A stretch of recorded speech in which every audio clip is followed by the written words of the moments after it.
Which came first for you, folk or rock and roll music? Rock and roll.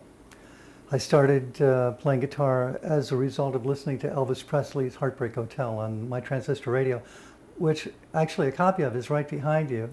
And if you'd like, I'd like to show it because it's a black one, the tall black one. This one? Yeah, that's it. I'd like to talk about this radio.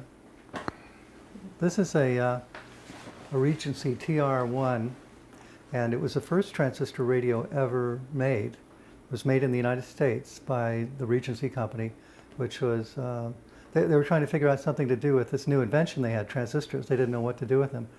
Texas Instruments had come up with transistor, and so some guy had an idea, well, let's make a radio, and this was the first one. This came out before the Japanese or anybody.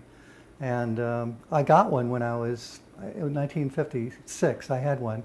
And I used to ride around on my bicycle with it, listening to WJJD, which was the rock station in Chicago. And Heartbreak Hotel came over this thing. And I went, wow, I loved it. It was the only music that had ever grabbed me. I'd never really listened to music before. I'd heard it, but it didn't grab me. So as a result of listening to Elvis Presley's Heartbreak Hotel on this radio, this is not the actual one, but it was this model, I asked for a guitar for my 14th birthday, and I got one. And that got me into playing music. Before we continue, could I ask, I'd like to pick off a close-up of that while we're still in the same position, just so, yeah, I think you were holding it there and then kind of twisted around like you were talking about it.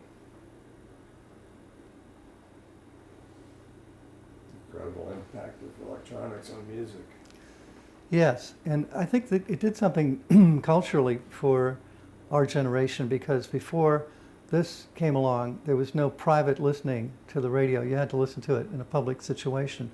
And with the advent of these transistor radios, you could listen to what you wanted to listen to, and rock and roll, which was not my parents' music, was what I chose to listen to on it. And I think a whole generation came up listening to rock and roll and these things. You could take it to bed at night. Yeah, you could. Put it under your Parents pillow. wouldn't even know. Yeah, they wouldn't know, right?